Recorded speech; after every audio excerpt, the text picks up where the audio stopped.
열왕기 맥잡기 20번째 시간 하도록 하겠습니다. 열왕기 하 맥잡기로는 이제 오늘 9째 시간입니다. 우리가 이제 지난 시간에 남왕국의 아주 악한 왕 중에 하나 아하스라고 한 사람을 이제 공부를 했습니다.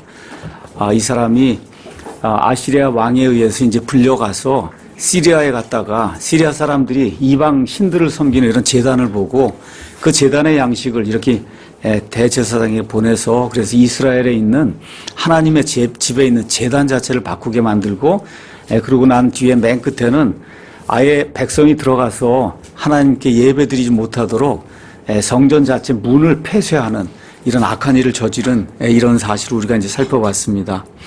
자, 동시에 이제 어떤 일이 생겼냐면 북왕국 이스라엘이 완전히 이제 멸망당하는 그런 일을 우리가 살펴봤어요. 아시리아 왕 살메네셀이 이제 침공을 했고, 그래서 맨 끝에는 사르곤이라는 사람이 결국 이스라엘을 이제 멸망을 시킵니다. 그게 BC 721년, 그러니까 지금부터 한 2700년 전쯤에 그와 같은 일이 일어났습니다.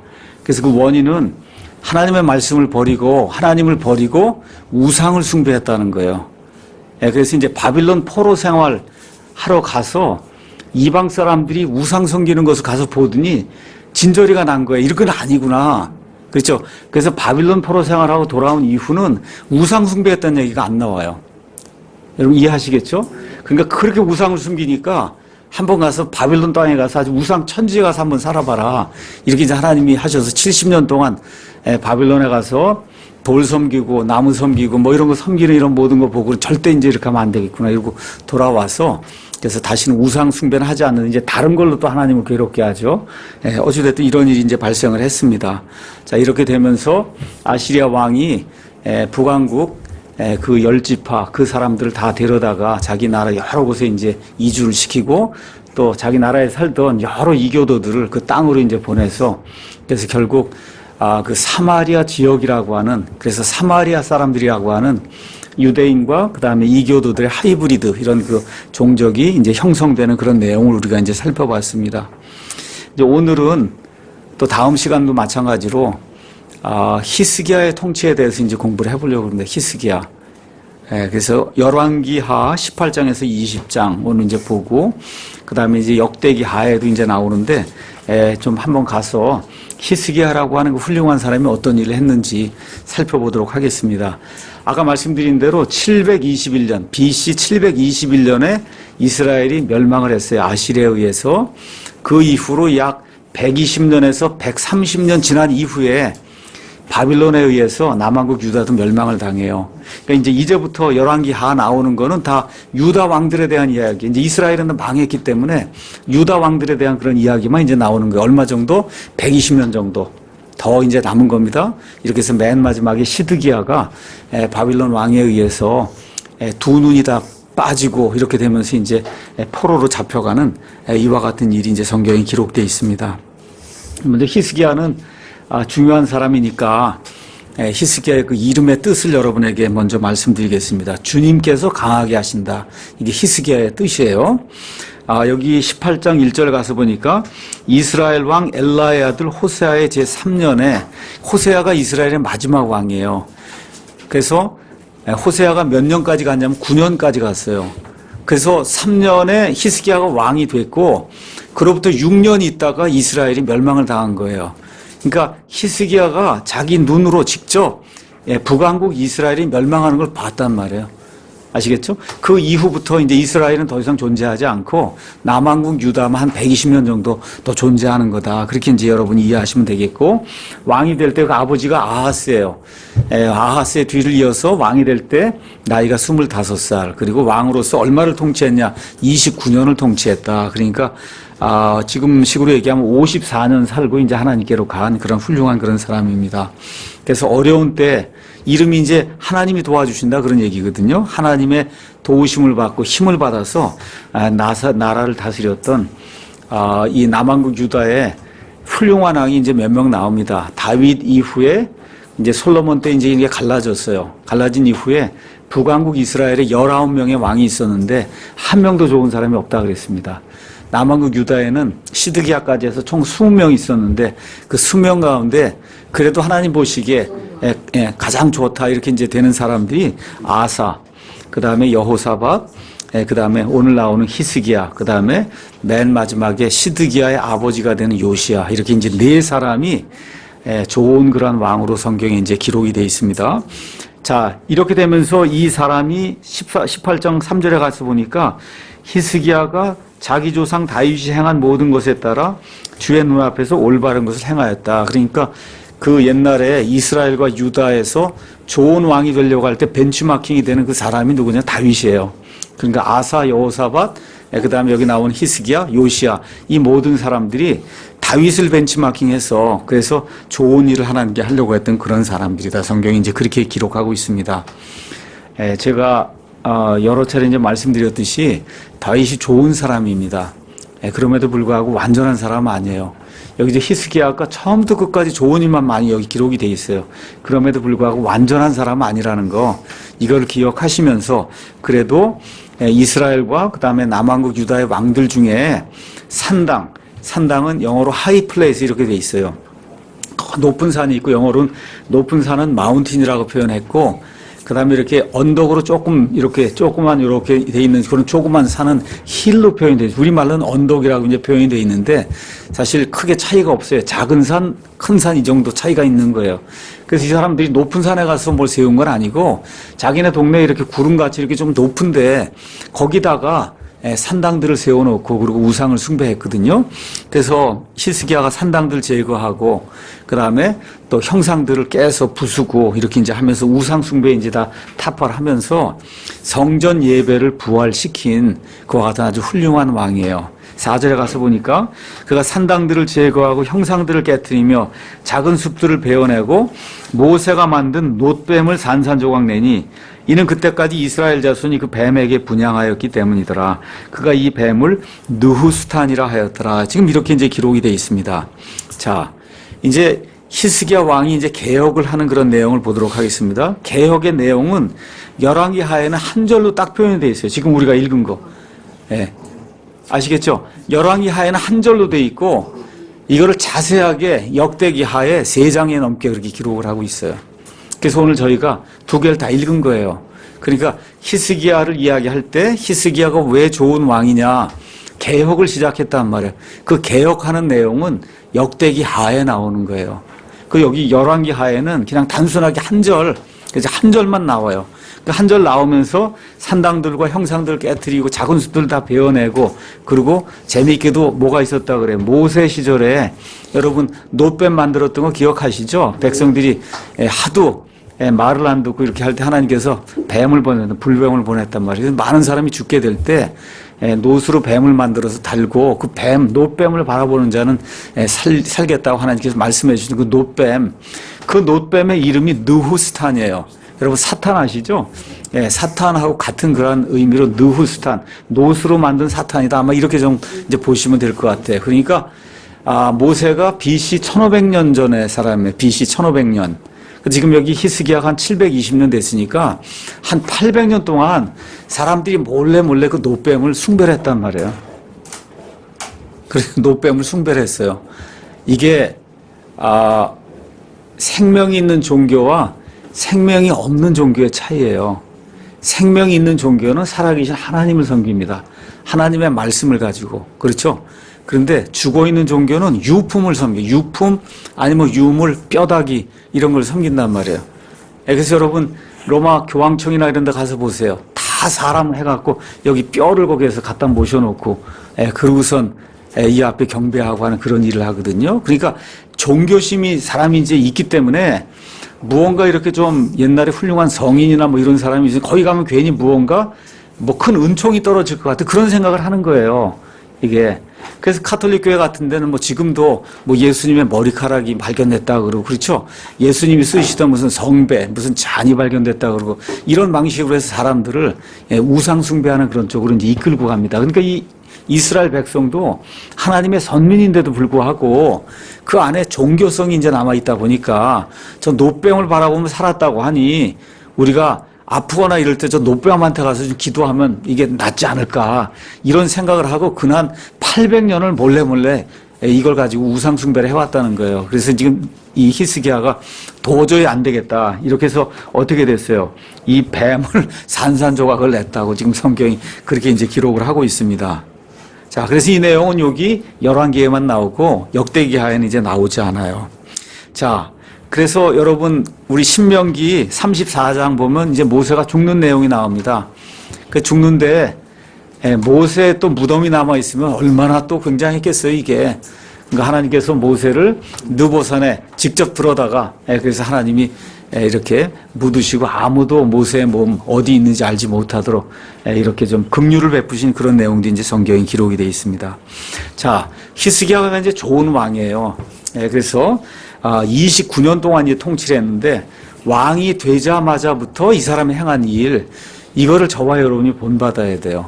그렇기 때문에 요거 그대로 접어두시고 역대기하 29장부터 가서 하나님의 말씀을 보도록 하겠습니다. 여러분과 제가 왕 이야기를 가서 보시면 꼭 왕의 어머니 이름이 나옵니다. 여기도 29장 2절 가서 보면 1절 가서 보면 그의 어머니의 이름은 스가랴, 아까 거기서는 사가랴로 나왔는데 똑같아요. 스가랴의 딸 아비아더라. 사실 계속해서 왕에 대한 이야기를 할 때 아버지 누군가인지 뻔히 알지만 계속해서 어머니의 이름을 언급하고 있다는 게 상당히 그 의미가 있는 거예요. 그러니까 어머니가 어떻게 교육을 시켰냐에 따라 이 왕이 어떻게 행하는가 이렇게 결정이 된다는 그런 의미에서 여자의 이름이 나올 일이 거의 없거든요. 원래 이 유대인들의 그런 역사에서. 그럼에도 불구하고 여자의 이름을 계속해서 이렇게 기록하고 있다는 거. 그래서 저와 여러분 이런 거 보면서 특별히 우리 어머니들이 아이들을 주님의 훈계와 주님의 교육 안에서 잘 키워야 되겠다 이렇게 좀 생각을 해보면 좋을 것 같습니다. 자, 3절에 가서 보니까 그가 자기의 통치 제1년 1년 첫째 달, 아주 그냥 1월 1일에 1월이면 지금으로 얘기하면 4월 정도 되는 거예요. 유대인들의 1월은 니산월인데 니산월은 지금으로 얘기하면 4월경이 되는 거예요. 4월경에 그것도 어째 첫째 달에 주의 집에 문들을 열어 그것들을 보수하고. 자, 문들을 열었다고 하는 건 그 전에 자기 아버지 아하스가 문을 아직 폐쇄했거든요. 그렇죠? 이렇게 돼서 그 안에 우상단지 집어넣고 제단도 시리아에 있는 그런 그 이방인 섬기는 그런 제단으로 다 바꿔놓고 그래서 물두멍도 다 치워놓고 하여튼 여러 가지 악한 일을 많이 했단 말이에요. 그래서 왕이 되자마자 아주 벼르고 있었던 것 같아요. 아버지만 죽으면 곧바로 일을 해야 되겠다. 이게 시작을 하고는 아예 통치 1년 1월에 이 일을 시작하는 내용이 이제 성경에 기록이 되어 있습니다. 자, 아버지 아하스가 성전을 이제 피폐하게 만들었어요. 여기 28장 24절 가서 보면 아하스가 하나님의 집의 기구들을 함께 모으고 하나님의 집의 기구들을 산산조각 내면 이게 왕이 해야 될 일이란 말이에요. 이게 하나님이 자기를 왕으로 만들어줬는데 그렇죠? 하나님의 집의 모든 기구들을 아주 산산조각 냈다고 그렇게 이야기하는 겁니다. 또 주의 집 문들을 닫고 또 자기를 위해 예루살렘의 모든 구석에 제단들을 쌓고 유다의 모든 떨어진 도시에 산당들을 세우고 다른 신들에게 분향하여 주 자기 조상들이 하나님의 분노를 일으켰다. 아버지가 이렇게 악한 일을 했는데 하여튼 어떻게 이렇게 선한 아들이 나오는지 참 이게 기적입니다. 이게. 근데 히스기야의 그 다음 아들 므낫세는 아하스보다 훨씬 더 나쁩니다. 훨씬 더 나쁩니다. 그러니까 이게 알 수가 없어요. 아버지가 좋고 나쁘고에 따라 이게 결정되는 건 아니구나. 우리가 이제 좀 알 수가 있습니다. 자, 그래서 북왕국 이스라엘의 이제 패망의 원인이 뭐냐? 하나님 대신 우상을 숭배한 거예요. 이렇게 된 가운데 아하스가 성전을 황폐하게 그렇게 만든 거를 그 아들 히스기야가 이제 보고는 내가 왕이 되면 제일 먼저 해야 될 일이 성전을 일단 깨끗하게 하고 성전 예배를 부활시켜야 되겠구나. 지금 나이가 25이니까 그렇죠? 이스라엘 사람들은 12살, 13살이 되면 이제 성인 이런 식으로 이제 간주를 하면서 뭐 한 옛날 같으면 뭐 20살, 그 전에 다 이미 결혼하고 다 이렇게 돼서 어른이에요. 그러니까 25이면 지금 우리나라 뭐 25 그런 얘기가 아닙니다. 그래서 어려서부터 율법에 이제 교육을 받고 이렇게 해서 하나님 섬기고 하는 거 잘할 수 있는 그런 그 나이예요. 25이면 아주 좋은 그런 나이입니다. 성전을 정화하고 예배를 이제 시작하죠. 자, 왜 그러냐 하면 이스라엘 백성에게 있어서 가장 중요한 것은 하나님 앞에 예배를 드리는 것, 예배 드리는 거의 핵심이 뭐냐 하면 희생 예물을 죽여서 죄를 속죄받는 거예요. 이스라엘 백성이 가장 중요한 거예요. 그래서 옛날엔 성막이 있었고, 그 다음에 솔로몬 시절에는 성전을 지어서 거기서 속죄 제물을 이렇게 하나님 앞에 드리고 이래갖고 속죄, 대신 속죄가 이루어지는 이거를 체험하는 것이 이스라엘 백성이 가장 중요한 일이거든요. 근데 아하스가 성전문을 다 막아놓고 그렇게 폐쇄하고 아예 성전 예배를 드리지 못하게 했으니까 뭐 얼마인지 모르지만 10년이고 얼마 동안 하나님께 예배를 드려보지 못한 거예요. 속죄를 하지 못한 겁니다, 이게. 그러니까 얼마나 마음이 이 사람들이 곤고했는지 우리가 한번 생각해 볼 수 있어요. 지금 이스라엘이 한 2500년 동안 온 세상 떠돌아다니다가 1948년 5월에 지금 저 팔레스타인 땅, 하나님께서 아브라함에게 준 저 땅에 이제 들어와 있어요. 들어와 있는데 예수님 십자가 사건 이후로 약 2000년 동안 이스라엘 백성이 한 번도 저 성전에서 속죄 이 희생 예물을 드린 적이 없어요. 그러니까 지금 저기 가 있는 정통파 유대인들은 가슴이 너무 미어지는 거예요. 2000년 동안 한 번도 이 제단에 하나님이 원하는 그런 희생 예물을 못 드렸으니까, 그러니까 그 사람들의 가장 큰 소망은 뭐냐? 빨리 어떻게 예루살렘 성전을 짓고 거기에다가 하나님이 원하시는 그러한 그 희생 예물을 드려서 우리 온 민족이 하나님 앞에 죄를 회개하고 자백하고 하나님의 용서를 얻는 거. 지금 이 사람도 계속 짐승을 드려야 된다고 생각하니까 예수님이 오셨음에도 불구하고 그렇게 해서 결국 예루살렘에 성전이 이제 세워질 걸로 우리 요한계시록 이야기하고 있고, 또 데살로니가 후서에도 적그리스도가 성전에 들어간다고 이야기하면서 이 7년 환란기 시작이 되기 전에 저 이스라엘 땅에 하나님의 성전이 지어지는 것을 우리에게 이제 보여주고 있습니다. 그러니까 이스라엘 사람들의 그 DNA 아니면 그 유전자 안에는 하여튼 창조자 하나님께 예배를 드려야 된다. 그 예배의 핵심은 희생 예물을 드려야 한다는 거. 그걸 통해서 내 죄를 용서받아야 한다는 거.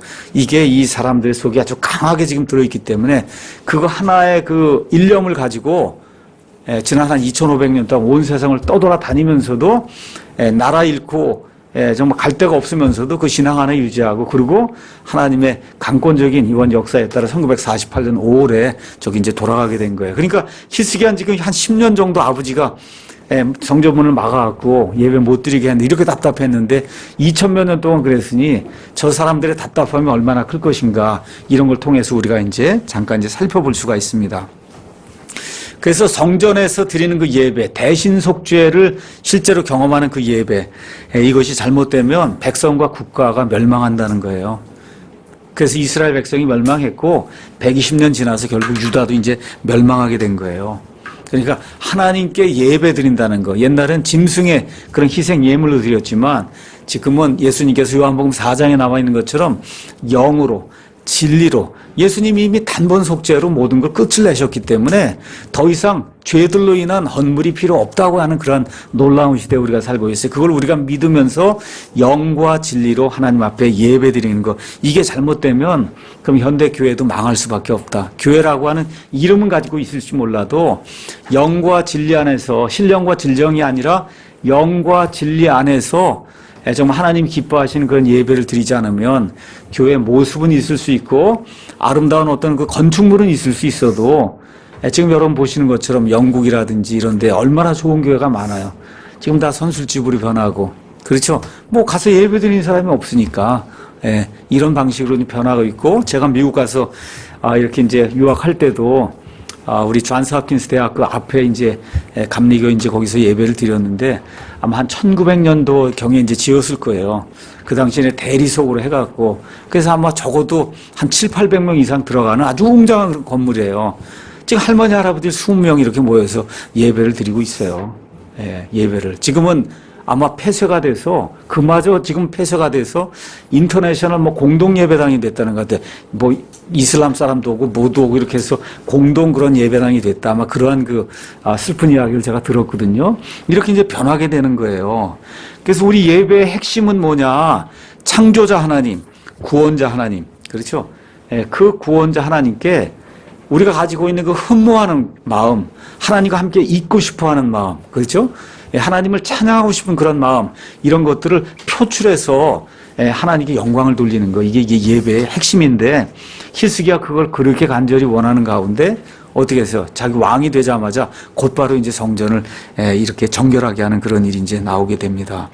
자, 그래서 제사장들을 정결하게 한 뒤 이들을 시켜서 성전 청소하는 내용이 3절에서 이제 11절에 이제 나옵니다. 그가 자기의 통치 제1년 첫째 달에 주의 집의 문들을 열어 그것들을 보수하고 또 제사장들과 레위 사람들을 데려다가 동쪽 거리로 함께 모은 뒤 그들에게 이르되 너희 레위 사람들아 내 말을 들으라. 이제 너희 자신을 거룩히 구별하고 또 주 너희 조상들 하나님의 집을 거룩히 구별하여 성소에서 더러운 것들을 가지고 나가라. 누가 다 갖다 놓은 거예요? 자기 아버지 아하스가 다 갖다 놓은 거거든요. 그렇죠? 우리 조상들이 범법하고 주 우리 하나님의 눈에 악한 것을 행하며 그분을 버리고 주의 처소로부터 자기들의 얼굴을 돌리며 등을 돌리고 또 주랑의 문들을 닫으며 등잔들을 끄고 성소에서 이스라엘 하나님께 분향하지 아니하며 또 번제 헌물을 드리지 아니하였더니 아예 등불도 켜지 않고 그냥 이 성전 자체를 그냥 폐허로 그렇게 남겨놨던 거예요. 그렇죠? 8절 그러므로 주의 진노가 유다와 예루살렘에 임하였고 너희가 눈으로 보는 바와 같이 그분께서 그들을 넘겨주사 고난과 놀랄 일과 비웃음거리가 되게 하셨느니라. 이제 히스기야 시대에 이제 이스라엘 백성이 이제 잡혀간단 말이에요. 그래서 지금 살만에셀이 계속 와서 침공하고 있는 그런 시대에 히스기야가 얘기를 하는 이 사람들이 이렇게 잡혀가고 고난당하는 그 이유가 뭐냐. 하나님이 누구신지 정확히 알지 못하고 하나님께 하나님 원하시는 건 예배를 드리지 않게 될 때 이런 악한 일들이 그들에게 임하게 되었다 이야기하는 겁니다. 그러면서 보라 이것으로 인해 우리 조상들이 칼에 쓰러지고 우리 아들 딸들과 아내가 포로가 되었느니라. 이제 주 이스라엘 하나님과 언약을 맺어 그분의 맹렬한 진노를 우리에게서 돌이키게 하려는 생각이 내 마음에 있나니 내 아들들아. 그러니까 옛날에 지금도 그렇고 미국 사람들이 누구 이렇게 만나잖아요. 이렇게 하면 제가 이제 한 60대고 제가 대학원생이 있고 있잖아요. 그러면 미국 사람은 my son 이렇게 얘기해. my son이 아닌데도 my son 그렇게 얘기하듯이 지금 여기 레위 사람들 지금 나이가 25분이 안 돼. 지금 레위 사람 제사장도 많고 그런데 내 아들들아 지금 여러분 그거 이해하시겠어요? 그러니까 그렇게 어떤 권위를 가지고 아버지처럼 그렇게 이야기하는 내 아들들아 그렇게 얘기하는 거예요. 이제 게을리하지 말라. 주께서 이미 너희를 택하사 자신 앞에 서서 자신에게 봉사하게 하시고 이로써 너희가 그분을 섬기며 분향하게 하셨느니라. 지금 이렇게 이제 이야기가 돼요. 그래서 단순히 청소만 하려고 한 게 아니고 여기 가서 보니까 10절에 뭐라고 되어 있습니까? 청소를 한 이후에 청소하는 목적이 뭐냐? 주 이스라엘 하나님과 언약을 맺어 나하고 우리 온 백성이 다시 한번 하나님과 언약을 갱신을 해서 그분의 맹렬한 진노가 지금 이스라엘에게 임하고 있고 얼마 지나면 유다에게도 임하는데 그 진노를 우리에게서 돌이키게 하려는 그런 마음이 내가 들기 때문에 그렇기 때문에 내가 왕이 되자마자 우리 아버지가 행했던 거 이런 모든 거 다 갖다 버리고 성전을 지금 정결하게 하는 거다. 지금 그렇게 이야기하는 겁니다. 그러면서 이제 12절에서 14절에는 14명의 이 일을 추진할 수 있는 지도자, 레위 사람, 제사장들, 또 음악하는 사람들이 이제 부릅니다. 그래서 그 12절 가서 보니까 레위 사람들이 일어났다. 그래서 레위의 아들들이 3명 있어요. 레위의 아들들. 여러분 이제 민수기 이제 가서 보시면은 민수기 3장 17절에 레위의 아들들이 고핫과 무라리와 그 다음에 게르손이 있거든요. 그래서 그 12절 거기 가서 보면 고핫 족속의 아들 중이니까 고핫의 후손 중에서 누구누구. 그렇죠. 그 다음에 무라리의 아들들 중에서 누구누구. 그렇죠. 그 다음에 갔습니까? 게르손 중에서 누구누구. 이렇게 해서 골고루 레위 사람 그 세 부류가 있는데 거기서 골고루 사람들이 이제 선택하는 그런 내용이 이제 나와 있고 그 다음에 이제 가서 보니까 또 13절에 이 사람들 빼고 엘리사반이 나오는데 엘리사반은 민수기 여러분이 가셔서 3장 가서 보시면 엘리사반이 나옵니다. 엘리사반 3장 30절에 그래서 엘리사반 고핫의 후예로 이제 성경에 나와 있어요. 그러니까 다 무라리 고핫 그 다음에 게르손 이 레위 사람의 아들들이 이제 선택을 하고 그 다음에 이제 예루살렘 성전에서 하나님께 예배를 드리려면 옛날의 성막 시대와 달리 다윗이 이제 죽으면서 어떻게 했어요? 이제는 떠돌아다니는 그런 신세가 되는 게 아니니까 그렇죠. 이제는 성전에서 예배를 드려야 되고 하니 이 사람들의 계열을 다 정해줬어요. 그리고 또 어떻게 했어요? 노래하는 사람들, 음악하는 악기를 가지고 하나님께 연주하는 이런 사람들을 다윗이 다 만들어 놨거든요. 그 중에 유명한 사람들 여러분 아시는 게 누구예요? 아삽이라는 사람, 시편도 썼던 아삽, 그 다음에 헤만, 그 다음에 여두둔. 그렇죠? 이런 사람들의 그 아들들을 데려다가 해서 총 14명을 데려다가 성전을 청소하게 하고 성전 청소가 끝난 이후에 하나님께 음악을 하고 그 다음에 이 찬양을 노래를 하는 이와 같은 일을 하도록 이제 만듭니다. 자, 노래하는 사람들이에요. 그러니까 다시 말씀드려 하나님께 예배할 때 음악이 상당히 중요하다. 하나님의 말씀, 뭐 당연히 기도, 그 다음에 반드시 있어야 되는 게 악기와 노래하는 거. 알겠죠? 이게 구약 시대 다윗 왕 이후부터 이렇게 성전이 이제 세워질 때부터 이와 같은 일들이 계속 있었어요. 그래서 저와 여러분이 골로새서니 이런 데 가서 읽어보면 거기도 우리 예배했으니까 모이게 되면 어떻게 노래가 있단 말이에요. 노래하는 거, 말씀 전하는 것도 있고 노래하는 것도 있고 간증하는 것도 있고 그렇죠? 이런 일들이 있다고 이제 성경이 우리에게 이야기하는 겁니다. 그래서 하나님께 예배할 때는 반드시 음악이 있다는 거. 또 음악을 하나님이 기뻐하시는 그런 형태로 음악을 해야 된다는 거. 그래서 악기로 하는 그런 음악이 있고 노래를 하는 그런 음악이 있고 이 두 가지가 다 있어야 하나님이 기뻐 받으시는 그와 같은 예배가 된다는 거. 이런 것이 이제 성경에 이제 나와 있는 겁니다. 자, 그래서 이 사람들이 하는 일을 요약한 게 이제 15절이에요.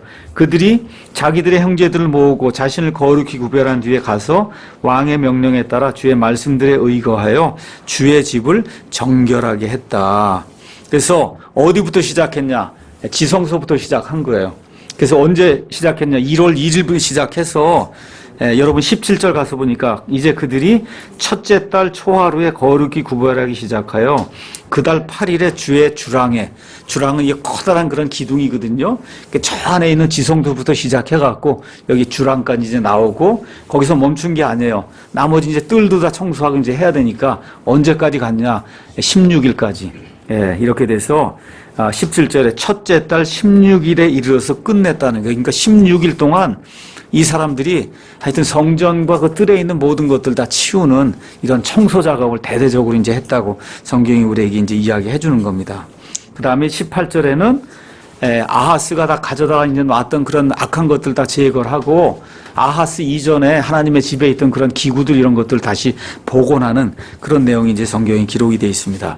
그래서 이 쓰레기 더미들, 우상단지들 이건 다 가져다가 기드론 시내에 불태우는 그런 장소가 있어요. 거기다 다 가져다가 이 우상단지들을 불태우는 그런 내용이 이제 성경에 기록이 되어 있습니다. 자, 근데 여러분 1월이면 니산월 1월에 14일이 뭐 하는 날이에요? 1월 14일 이스라엘 백성의 6월절이죠. 6월절인데 지금 6월절을 지켰어요? 못 지켰어요? 못 지켰잖아요. 지금 청소하느라고 6월절을 지킬 수가 없었어요. 그렇게 돼서 히스기야가 왕이 된 이후에 6월절은 둘째 달 14일 날 첫 6월절을 지키는 내용이 그 다음에 이제 나오는 거예요. 그러니까 첫째 달에 원래 1월 14일 날 해야 되는데 지금 이게 완료가 안 되니까 그래서 둘째 달 14일에 6월절을 지킨 내용이 이제 그 다음에 이제 나옵니다. 자, 그래서 저와 여러분 이런 것들 보면서 기억해야 될 게 있어요. 주님의 일이 부응하려면 과거의 종교적인 쓰레기들을 먼저 청소하는 그런 일이 좀 필요하다. 그러니까 혹시 우리가 이제 사랑 침례교를 하면서 소위 얘기하는 적폐 청산이에요, 이게. 이게. 우리 사랑 침례교회 안에 적폐물들 쌓인 게 있으면 9년 반 동안 지금 쌓인 게 있을 수 있거든요. 그냥 갖다 그 처분하고 그리고 우리가 새 예배당으로 가야 될 것 같아요. 그러니까 어쨌든 그게 뭐냐 하면 우리가 지금 여기다가 뭐 느사탄이 이런 거 뭐 우상단지 갖다 놓진 않잖아요. 그렇죠? 그렇지만 우리 안에 어떤 그 종교적인 어떤 그 심리 이런 걸 가지고 하나님이 원치 않는 어떤 그런 뭐 어떤 율법을 만들었다든가, 그렇죠? 사람을 얽어매는 어떤 법을 만들었다든가, 사람을 이렇게 어떻게 경멸하는 어떤 걸 교회 안에 들어와서 그러한 어떤 나쁜 전통, 그렇죠? 어떤 나쁜 행실, 이런 것이 우리 안에 있다고 하면, 그럼 우리가 부흥을 기다린다고 하면 이런 걸 먼저 청산을 해야 된다. 어디다 갖다 버려요? 기드론 시내에 갖다 어떻게 불태워서 완전히 없애야 하나님의 부흥이 일어난다는 거. 그러니까 히스기야가 그 전에 있던 다윗이라든지 여러 사람들 벤치마킹하고 다 보니까 시작이 좋아야 된다는 거예요. 시작이. 그러니까 아예 1월 1일부터 시작을 하는 겁니다. 1월 1일부터. 그렇죠? 이렇게 해서 아주 쓰레기 더미로 다 갖다 버리는 그런 일이 이제 생겼습니다. 자, 그래서 무엇이 중요한 것인가, 무엇이 중요한 것인가를 저와 여러분이 숙고해야 된다는 거예요. 우리 같이 사랑 집례교를 할 때 우리 사랑 집례의 가치가 뭔가, 이게 지금 중요한 거지. 그거 왜 이렇게 걸구적대면 사람을 자꾸 얽어매는 이런 것들은 사람의 전통으로 우리 교회 뭐 이런 만든 게 있으면 글쎄 모르겠어요. 제가 만든 건 없는 것 같은데 혹시 알게 모르게 이런 일들이 우리 가운데 쌓여 있는 게 있으면 갖다 버려야 돼요. 또 하나 제가 여러분에게 부탁드리고자 하는 것은 무언가 새 것을 하려고 하지 말고 옛날에 좋은 것으로 저와 여러분이 돌아가야 됩니다. 그러니까 다윗이 했던 그걸 더 돌아간 거예요. 어떤 더 좋은 게 없는 거예요. 그러니까 다시 말씀드려, 우리의 믿음의 선진들, 또 여기 나와 있는 성경의 여러 기록들을 통해서 하나님이 원하시는 옛 길이 무엇인가, 이거를 저와 여러분이 잘 기억을 하고, 해 아래 새 것이 없다 그랬거든요. 그러니까 뭔가 자꾸 새 것을 찾아서 하나님을 이렇게 경배하려고 생각하지 말고, 이미 하나님이 지난 몇천 년 동안 성경 말씀을 통해 또 종교개혁의 그런 역사를 통해 하나님이 어떤 걸 원하신다는 걸 알려주셨단 말이에요. 그걸 저와 여러분이 탐구를 하고 그 옛 길에 서서 하나님의 옛 방법들을 고수하려고 노력하는 거, 이것이 저와 여러분이 해야 될 그런 일이에요. 그러니까 예를 들어 음악 같은 경우도 다 꽝꽝대고 이렇게 하잖아요. 우리 어떻게 해요? 고상하게. 그렇죠? 그런 거 전혀 없이. 그게 뭐예요? 그게 지금 다윗과 그의 사람들이 악기를 가지고 노래하던 그런 방식이거든요. 예, 그 방식을 우리가 지금 이 시간에 구현을 하는 거예요. 누가 들어와도 우리 교회 와서 보면 단정하고 정결하고 정말 모든 게 질서 있게 아름답게 진행이 되는구나, 이렇게 볼 수 있도록 그렇게 저와 여러분 예배를 드리는 겁니다. 그래서 이런 것들을 좀 기억하시면 좋을 것 같아요. 그래서 예레미야 가서 보니까 예레미야 6장 16절에 이런 좋은 말씀이 좀 기록이 되어 있습니다. 가서 한번 보겠습니다. 6장 16절 제가 읽겠습니다. 주가 이같이 말하노라. 너희는 길들 가운데 서서 보며 옛 행로들 곧 선한 길이 어디 있는지 물어보고 그 길로 걸으라. 그래야만 너희가 너희 혼을 위한 안식을 얻으리라.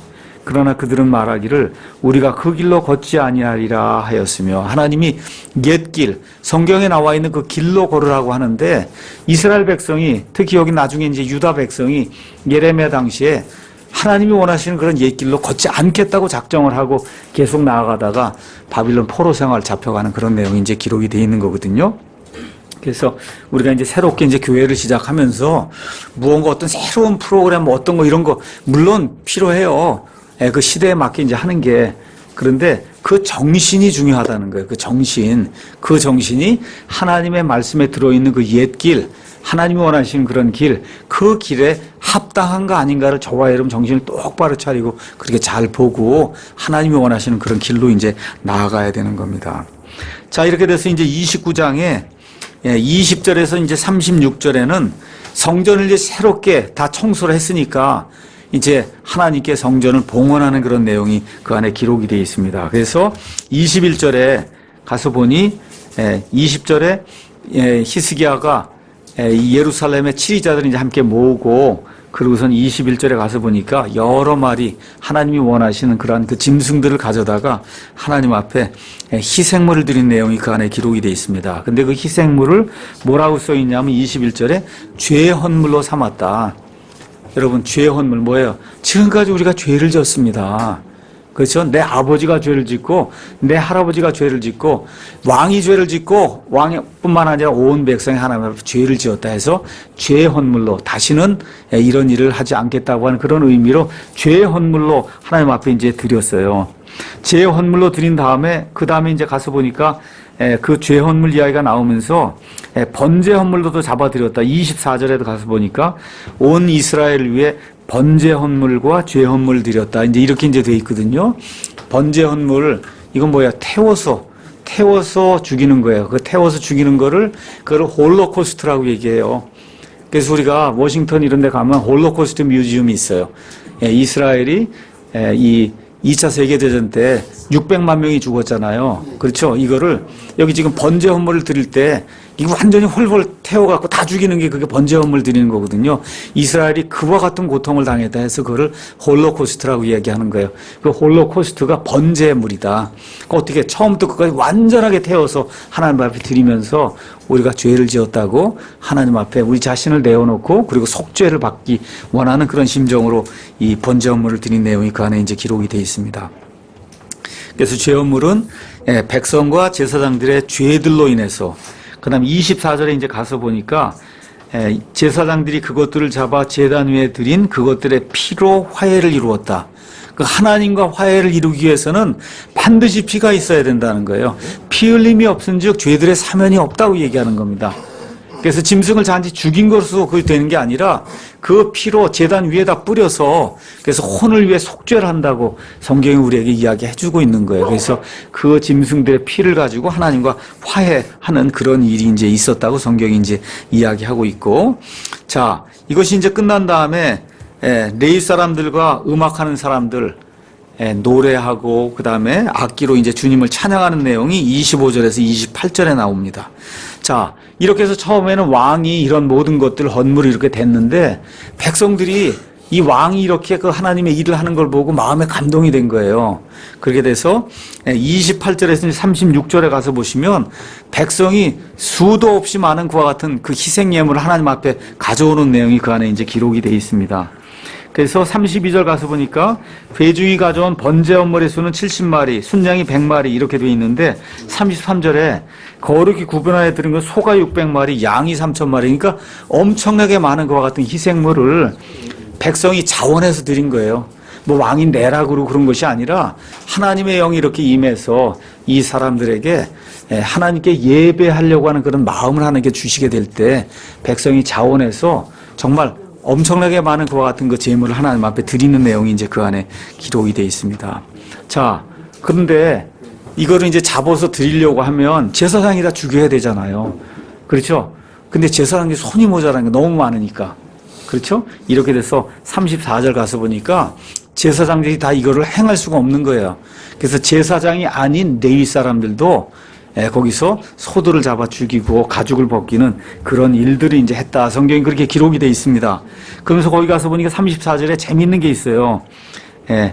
제사장들이 그들 자신을 거룩히 구별할 때까지 레위 사람들이 도왔으니 레위 사람들이 자신을 거룩히 구별하기 위해 제사장들보다 더 마음이 올바랐더라. 그러니까 목사보다 집사님이나 아니면 여기 성도들이 더 올바른 마음을 가지고 일을 했다는 그런 기록이 나와 있는 거예요. 이런 것들도 우리가 무시하면 안 된다. 그래서 지도자가 타락하고 또 제사장이 타락하고 목사가 타락할 때는 우리 성도들, 그래서 성도들 가운데서 일어나서 하나님의 일을 올바른 마음을 가지고 해야 된다는 거, 이게 지금 성경이 이렇게 표현이 되어 있습니다. 자, 이렇게 되면서 35절에 재미있는 말씀이 또 기록이 되어 있습니다. 또한 번제 헌물과 화평 헌물의 기름과 모든 번제 헌물에 쓸 음료 헌물이 많았더라. 이와 같이 주의 집에서 섬기는 일이 질서 있게 정해지니라. 질서 있게. 가서 보니까 in order로 되어 있어요. 오더라고 하는 게 질서 아니에요. 그렇죠? 그러니까 하나님의 집에서 이루어지는 일은 모든 게 질서 있게 이루어져야 돼요. 고린도전서 14장 거기에도 방언에 대한 거, 대언에 대한 거, 이런 것도 여러 가지 그런 거 이야기하면서 뭐라고 돼 있어요? 질서 있고 품위 있게 하라 그러잖아. 질서 있고 품위 있게 해라. 그래서 하나님의 일은 하나님이 질서 있는 하나님이기 때문에 반드시 질서 있게 이루어져야 된다. 36절에 히스기야와 온 백성은 하나님께서 미리 백성을 예비하신 것을 기뻐하였으니 이는 그 일이 갑자기 이루어졌기 때문이다. 어느 누구도 예상하지 못했는데 갑자기 이루어진 거예요. 근데 지금 헌물 갖다가 바친 게 엄청나잖아요. 그렇죠? 그게 누구의 은혜라 그래요? 하나님이 백성의 마음을 예배해 주시니까 일이 갑자기 이루어졌는데도 사람들이 마음에 감동을 받고 그리고 충분히 쓰고도 남을 정도로 이렇게 물질을 하나님 앞에 드렸다는 이런 기록이 이제 이 안에 남아있는 겁니다. 자, 이런 것들 저와 여러분이 기억을 하면서 사람의 생각과 달리 이게 어떻게 이루어질 수 있을까? 우리 그렇게 생각할 수밖에 없는데 하나님께서 갑자기 일을 이루시면서 그 일을 이루실 때 그 일을 하려고 하는 사람들의 마음에 그 일을 하려고 하는 그런 마음을 주시게 되니까 백성들이 풍족하게 하나님의 일을 위해서 바쳤다고 하는 그런 기록이 이제 이 안에 나와 있습니다. 30장 보도록 하겠습니다. 30장은 아까 제가 말씀드린 대로 1월 16일까지 성전을 청소를 했기 때문에 더 이상 할 수가 없는 거예요. 그렇지 1월 14일 날 유월절을 드릴 수가 없으니까, 지킬 수가 없으니까 2월 14일 날 유월절 이렇게 그 행사를 하는 내용이 그 안에 기록이 되어 있습니다. 여러분과 제가 잘 아는 것처럼 출애굽기 23장, 34장에 가서 보시면 하나님께서 이스라엘의 남자들은 1년에 3차례 하나님이 지정하실 그 장소에 가서 자기 자신 하나님 앞에 보이라 그랬어요. 처음에 나오는 게 1월에 있는 무교절, 6월절 그 기간이고, 그로부터 50일 지나면 오순절이 옵니다. 그렇죠? 50일. 그거 다 지난 다음에 이제 7월에 넘어가서 속죄일이 나오고 그래서 장막절이 나와요. 그래서 이 6월절, 그 다음에 오순절, 그 다음에 장막절, 이 세 절기에는 남자들이 반드시 하나님께서 지정하신 그런 장소에 이제 올라가야 됩니다. 근데 6월절은 저와 여러분이 아는 것처럼 뭘 이야기하느냐 하면, 어린 양의 대속의 죽음으로 인해 사망에서 구출된 것을 기념하는 거예요. 그래서 죄의 속박에서 벗어난 걸 기념하는 거예요. 이집트라고 하는 세상 왕국에서 벗어난 것을 기념하는 이와 같은 그 절기가 6월절입니다. 그 다음에 지금 우리가 알고 있듯이 오순절에는 구약시대에는 하나님께서 뭘 주셨어요? 율법을 주셨고, 신약시대에는 하나님께서 오순절날 성령님의 강림을 우리에게 이제 주셨습니다. 그 다음에 장막절은 아직까지 이루어지지 않았고, 스가랴서 14장에 있는 것처럼 우리 예수님께서 올리브산에 내려오신 이후에, 그 이후에 이스라엘 백성과 그 남아있는 이 천년왕국에 들어가는 그러한 모든 민족들이 장막절을 지킨다 해서 이제 나중에 이루어질 것으로 성경이 우리에게 이야기해주고 있습니다. 자, 그래서 6월절의 의미는 아까 말씀드린 대로 죄의 속박에서 벗어나는 거예요. 악한 일을 하다가 하나님의 것을 추구하는 거예요. 그러니까 히스기야가 가장 하고 싶었던 게 또 뭐예요? 6월절을 좀 지켜야 되겠다. 지금까지 아버지가 우상 숭배하고 그냥 성전에서 예배 드리지 못하게 하고 이렇게 해서 지금 10년이 지났으니 이제 우리가 그 속박에서 좀 벗어나야 되겠다. 이렇게 됐어. 원래는 1월 14일 날 드리려면 1년을 또 기다려야 되는 거잖아. 1년을. 그렇죠? 이렇게 되니까 2월 14일 날 예배를 이렇게 드리기로 하고 6월절 날 사람들이 이제 초청해서 그래서 하나님께 이렇게 기념 예배를 드린 그런 내용이 그 안에 기록이 되어 있습니다. 근데 이제 재미있는 게 있어요. 히스기야는 남왕국 유다의 왕이에요. 그렇죠? 근데 히스기야가 북왕국 이스라엘에 사는 나머지 10지파 사람들에게도 사자들을 보내요. 이제 내가 성전을 다 깨끗하게 하고, 그리고 2월 14일 날 우리가 주님을 위해서 6월절을 지키려고 하니까 하나님을 사랑하는 사람들은 그날 다 와라 하고 이제 초청장을 이제 보내는 거예요. 초청장. 그러니까 이스라엘 백성은, 유다 백성은 그래도 이스라엘보다 조금 나아요. 여기 성전도 있고, 그래서 제사장도 있고 이랬는데, 아시다시피 북왕국에는 여로보암이 왕이 되면서 제사장들이 없어졌잖아요. 그냥 누구든지 돈만 조금만 내면 가장 속된 자들이 바알의 제사장, 그렇죠? 이런 역할을 하니까 제사장이 남아있지 않아요. 또 여로보암이 어떻게 했어요? 저쪽 위에 있는 단과 그 다음에 베델에 금송아지 하나씩 가져다 놓고 이게 이집트에서 너희를 데리고 나온 하나님이다. 이렇게 했기 때문에 이스라엘이 멸망할 때까지 한 번도 성전에서 예배를 못 드린 겁니다. 그렇죠? 이런 답답한 사정을 이해를 하고 히스기야가 우리도 지난 한 10년 동안 우리 아버지 때문에 예배 못 드리고 했는데 이제 다 척결하고 이제 깨끗하게 하고 성전에서 예배 드리려고 하니까 너희 이스라엘 백성 가운데 하나님께 예배 드리려고 하는 그런 사람이 있으면 다 여기 예루살렘으로 내려오라고 이렇게 초대하는 내용이 그 안에 이제 기록이 되어 있습니다. 자, 여러분 솔로몬 이후에 왕국이 이제 갈라졌단 말이에요. 그렇죠? 갈라져서 남왕국은 그래도 6월절을 계속 지켰어요. 그런데 물론 아하스 때는 어땠는지 모르지만 6월절 계속 지켰는데 저 북왕국 이스라엘은 지키지 못했단 말이에요. 그렇죠? 이렇게 되니까 성경이 뭐라고 얘기하냐 하면 솔로몬 이후에 가장 크게 12지파가 다 같이 모여 6월절을 지킨 행사가 이 히스기야가 만들었던 이와 같은 행사다. 그렇게 이제 성경이 이야기해주고 있는 겁니다. 그렇죠? 그래서 연합을 위해서 같이 6월절을 지키자고 이야기를 해요. 그래서 사자들 다 보내고 거기 가서만 파발꾼들 뭐 이렇게 말도 타고 나가고 낙타도 타고 나가서 이제 동네방네 다 알렸단 말이에요.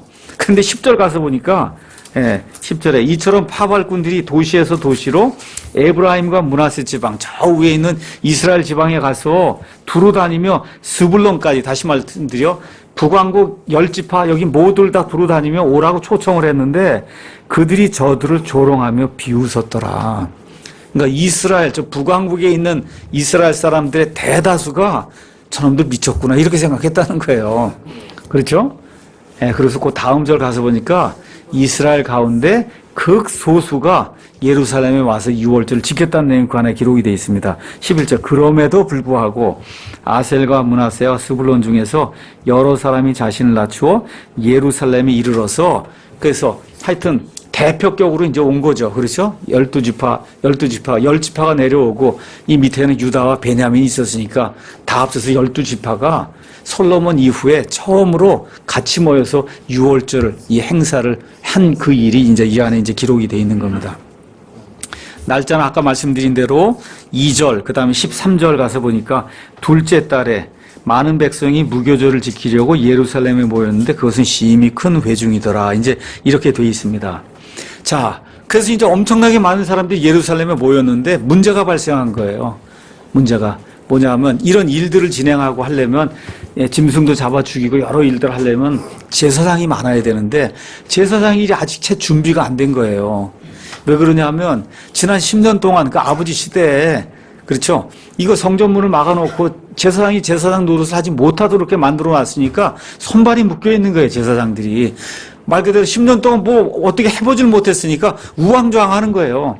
그래서 성경은 제사장들이 자기 자신을 정결하게 하지 못했다. 이런 이제 문제가 생기고 또 어떤 일이 생겼냐 하면 여러분과 제가 이 유월절 지키고 하는 그런 행사할 때 보면 하나님이 몸을 깨끗하게 하고 모든 걸 정결하게 한 상태로 와서 이걸 지키라고 이야기하는데 지금 저 북왕국에서도 쫓기다시피 하고 여기 모이죠. 이 남왕국에서 이렇게 모이죠. 이러다 보니까 백성이 정결하게 되지 못했어요. 그러니까 제사장도 정결하게 되지 못하고 백성도 정결하게 되지 못하니까 하나님의 율법에 따르면 유월절을 지킬 수 없는 거예요. 그렇죠? 이렇게 될 때 히스기야 왕이 하나님께 기도하는 내용이 이제 그 안에 기록이 되어 있습니다. 18절에서 20절 가서 보니까 백성의 무리 곧 에브라임과 므낫세와 이사갈과 스불론의 많은 사람들이 자신을 정결하게 아니하고도 기록된 것과 달리 유월절 어린 양을 먹었단 말이에요. 이게 정결하게 하지만 안 되는데 정결하지 못한 상태에서 막 쫓겨나다시피 하고 여기 와서 이게 참석을 하니까 정결하지 못한 상태에서 유월절 어린 양을 먹으면은 이것이 정죄가 된단 말이에요. 예, 그래서 히스기야가 그들을 위해 기도하며 이르되 선하신 주께서 모든 자 곧 마음을 예비하고 하나님 즉 주 자기 조상들의 하나님을 구하는 사람은 비록 성소의 정결례대로 정결하게 되지 아니하였을지라도 용서하시기 원하나이다. 그러니까 기도했더니 주님께서 히스기야의 말에 귀를 기울이시고 백성을 고쳐주시죠. 원래대로라면 병에 걸리고 하는 그런 일이 생기는데 히스기야가 하나님께 기도하게 될 때 이 사람들의 정결치 못한 이런 모든 것들을 하나님이 눈 감아 주셨다는 이런 내용이 이제 성경이 기록이 되어 있습니다. 자, 그래서 중요한 것은 핵심이라는 거예요.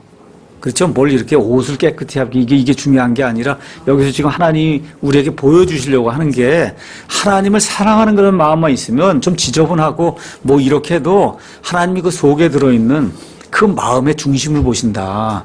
예. 그러니까 우리가 시편 51편에도 가서 보시면 다윗이 밧세바와 이제 간음을 한 그 이후에 죄를 용서받기 위해서 다윗이 얼마나 부자예요. 소 10,000마리 갖다 드리라 그러면 10,000마리 안 바쳤겠어요? 그래서 양 10만 마리 갖다 드리라 그러면 그거 안 바쳤겠냐고요. 근데 다윗이 가만히 하나님 생각해 볼 때 하나님이 그 짐승의 피를 요구하는 게 그게 아니라는 거예요. 그래서 가서 보니까 우리 한번 시편 51편 10절 가서 보겠습니다. 10절에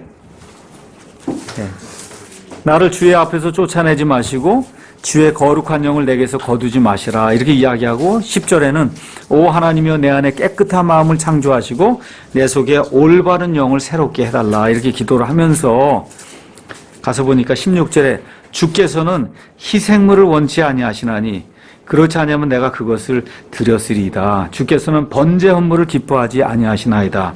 하나님께서 구하시는 희생물은 상한 영이라. 오 하나님이여 상하고 통회하는 마음을 주께서 멸시하지 아니하시리이다.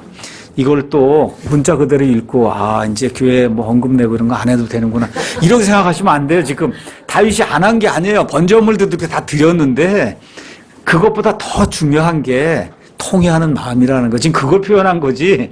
이걸 또 여러분 이게 시인데 이걸 읽구나. 이제부터 아무것도 안 해도 마음만 있으면 되는구나. 그거 아닙니다. 이거 표현한 게.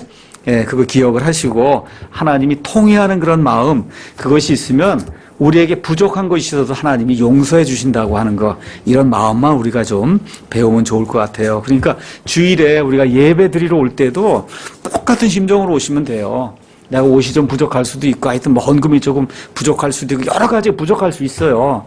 중요한 게 뭐야? 하나님 앞에 통회하는 심령을 가지고 제가 하나님 앞에 하나님의 얼굴을 구하러 나온다는 이런 심령으로 나오는 게, 이게 하나님이 원하시는 거다. 이렇게 좀 기억하시면 좋을 것 같습니다.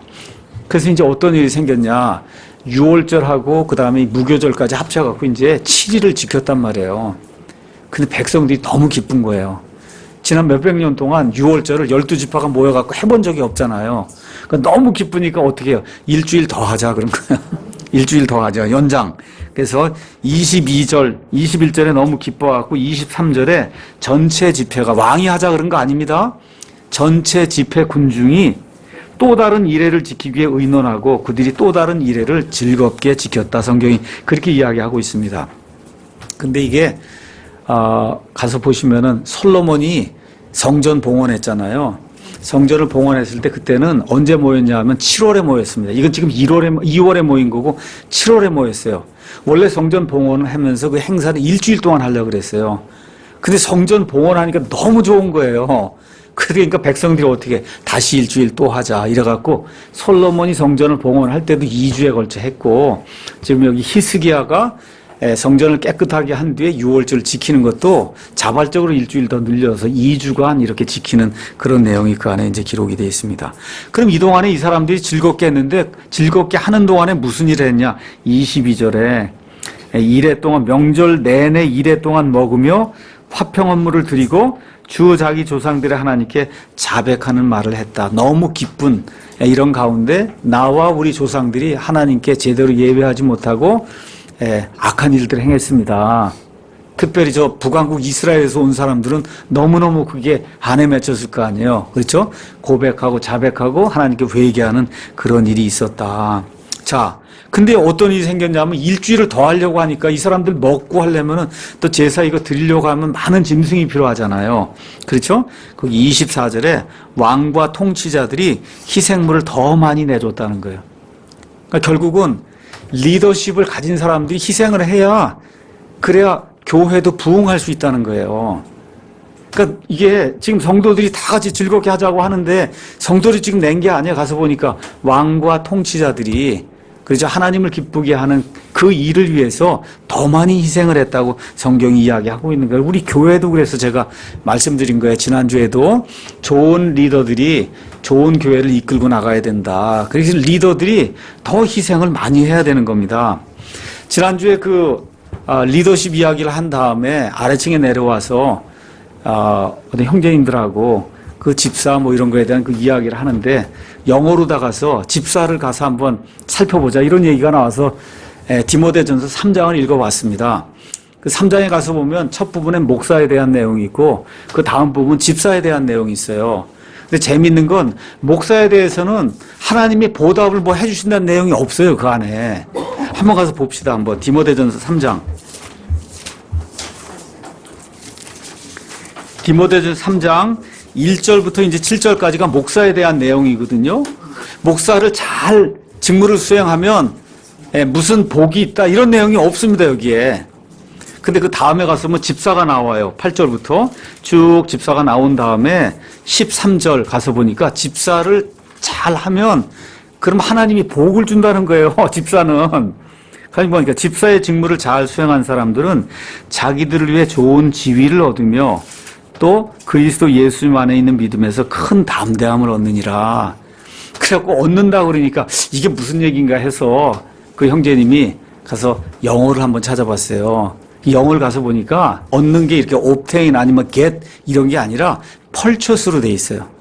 여러분 purchase란 단어 아시죠? buy 하는 거예요. 그러니까 이거를 있는 그대로 이걸 번역을 하면 자기를 위해 좋은 지위를 쟁취하여 획득한다는 뜻이에요. 펄처스가 뭐야? 돈 주고 사는 게 펄처스거든요. 그러니까 돈 주고 집사 직무를 사라는 얘기가 아니라 이 땅에 있는 동안 하나님이 주시는 그런 것들을 가지고 열심히 그거를 가지고 성도들 섬길 때 하나님 여기 좋은 여기 지위라 그랬는데 지위가 영어로는 디그리로 돼 있어요. 그러니까 석사학위, 박사학위 뭐 이렇게 할 때 그 디그리, 그 좋은 디그리를 획득하여 쟁취한다는 뜻이에요. 그러니까 이게 리더십을 행사하면서 특별히 이 성도들을 위해서 이렇게 봉사하는 그런 사람들의 그 자세가 뭐냐. 여기 지금 히스기야와 그 리더십이 지금 보여준 것처럼 백성을 위해 희생해야 된다는 겁니다. 그 희생이 있게 될 때 하나님 그걸 어떻게 펼쳐서 하는 거다. 좋은 지위를. 그렇게 기록이 돼 있더라고요. 그래서 저도 이게 다음에 우리가 이게 성경 다시 내게 될 때는 획득해야 된다. 이렇게 해야 되겠구나. 이게 얻는다 그러면 안 되겠구나. 이런 생각이 좀 들더라고요. 이게 획득. 사실 가장 좋은 건 쟁취라고 해야 되는데 쟁취는 안 되는 거고. 그래서 어쨌든 영어 단어가 펄처스, 옵테인이나 게시 아니라 펄처스는 무언가 대가를 지불하고 그리고 내 거 소유로 삼는 게 그게 펄처스예요. 이게. 그래서 이 교회 일을 할 때도 이런 리더십을 가진 분들이 여기 지금 히스기야와 그 사람들이 행했던 것처럼 하나님께 희생을 해야 된다는 거, 이걸 좀 우리가 기억하면 좋겠고요. 그 다음에 이제 27절에 가니까 레위 사람들이 백성들을 이제 축복해서 집으로 돌려보낸 내용이 그 안에 기록이 되어 있습니다. 그 다음에 이제 31장 1절 이제 마칠 때가 됐습니다. 1절 가서 보니까 백성이 이제 근 보름 동안 이 6월절을 지키고 그리고 집으로 돌아가면서 1절 가서 보니까 이제 이 모든 일이 끝나면 거기 있던 온 이스라엘이 나가서 유다의 도시들 집으로 돌아가면서 여러 도시를 거칠 거 아니에요. 그 도시 거치면서 그 안에 있던 우상 형상들 다 깨부수는 이런 일을 하고 자기들의 집에 이제 돌아갔다. 이제 성경이 그렇게 이야기하는 겁니다. 그래서 그 이후에 히스기야가 한 일이 뭐냐 하면 이제 성전에서 하나님께 계속해서 이렇게 등불도 켜고 기름 계속해서 이제 올려드리고 이런 일들, 그 일을 하기 위해서 역대기상의 23장에서 26절에 다윗이 제사장들의 계열을 이렇게 만들어주고 레위 사람들 계열을 만들어주고 노래하는 사람 계열 만들고 이런 모든 계열을 해서 순서대로 와서 하나님께 봉사하게 했듯이 히스기야 그런 모든 것들을 부활을 시켜서 그래서 하나님께 예배드리는 일을 다시 원상 복구하는 그런 내용이 그 안에 이제 기록이 되어 있습니다. 자, 이렇게 했더니 사람들이 자기 재산 중에서 또 내놓는 거예요. 3절 4절에 3절에 주의 율법에 기록된 대로 자기 재산 중에서 하나님의 일이 이렇게 흥왕이 되는 걸 보고 너무 기쁘니까 또 자기 재산을 떼서 하나님 앞에 내어놓는 이와 같은 일이 그 안에 이제 기록이 되어 있습니다. 이것이 끝난 다음에 어떤 일이 생겨서 왕과 그 다음에 이 리더들이 희생하는 걸 보였더니 그 다음에 그 희생 정신이 어디까지 가냐? 백성에게까지 이제 다다르게 된 거예요. 이렇게 돼서 백성의 순종이 5절에서 8절 나옵니다. 가서 보니까 3월달, 이스라엘 백성의 3월달은 한 6월 정도예요. 6월에 이스라엘 백성은 곡식을 수확을 합니다. 그래서 곡식 수확한 거 그거 가지고 11조를 가지고 하나님 앞에 갖다 바쳤고, 그 다음에 또 가서 보니까 7월은 지금으로 이야기하면 9월, 10월에 과일이 많이 생기거든요. 그래서 모든 것들을 가져다가 하나님의 집에 쌓아서 무더기를 쌓아놨다니 그랬어요. 7절, 그들이 셋째 달에 그 무더기들의 기초를 놓기 시작하여 7째 달에 그것들을 마쳤다. 엄청나게 쌓아놨다는 거예요. 그 쌓아놔서 어떻게 되냐 하니까 10절에 가서 보니까 너무 풍족해서 다 모든 일을 하고도 훨씬 넘쳤다. 이렇게 성경이 기록이 돼 있어요. 우리가 출애굽기 가서 성막을 짓는 거 가서 보세요. 이집트에서 탈출한 그 백성이 뭐 별거 없잖아요. 다만 하나님께서 이집트 사람들에게서 모든 걸 빌려가게 하셔서 여러 가지 거 갖고 나왔거든요. 근데 성막을 짓는다고 하니까 너무 많이 갖고 오니까 어떻게 감당이 안 되는 거예요. 그러니까 어떻게 이제 그만 갖고 오게 하라고 명령을 내려야 된다. 이럴 정도로 하나님의 일이 흥황하게 된 그런 사실을 우리가 볼 수 있습니다. 그래서 하나님을 기쁘게 하는 예배가 수행이 될 때 그때 백성들이 기쁨으로 하나님 앞에 이 헌물을 드리는 그런 내용이 이제 성경에 기록되어 있다는 거, 이 모든 것들을 기억하면서 오늘 히스기야 이야기를 이제 마칩니다. 마치면서 저와 여러분이 기억해야 될 게 있어요. 그래서 뭐냐 하면 이 모든 아름다운 일이 지도자 한 사람이 바로 서니까 됐다는 거예요. 나라도 대통령이 똑바로 서면 되는 거예요. 여기 교회도 목사가 똑바로 서면 되는 겁니다.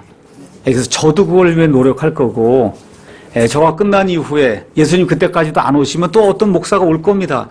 좋은 목사를 여러분이 선정을 해서 이 교회를 이끌도록 해야, 그래야 이 선한 사람 하나로 인해서 교회가 살 수가 있는 거예요.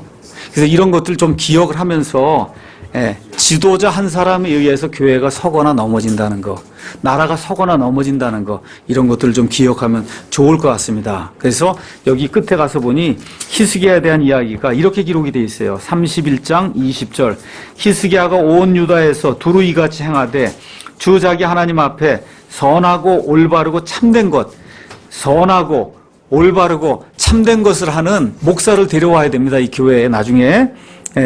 그가 자기가 시작한 모든 일 곧 하나님의 집에 섬기는 일에서나 율법에서나 명령에서 자기 하나님을 구하고 하나님을 구하는 사람, 마음을 다해 이 모든 일을 행하는 사람, 그 하니까 어떻게 해요? 형통하게 됐다는 거예요. 목사도 형통하게 되고 성도들도 형통하게 되고 교회가 형통하게 되고, 그렇죠. 이 국가가 형통하게 되는 그런 일이 지도자 한 사람을 제대로 만나게 될 때 발생했다고 성경이 이야기하는 겁니다.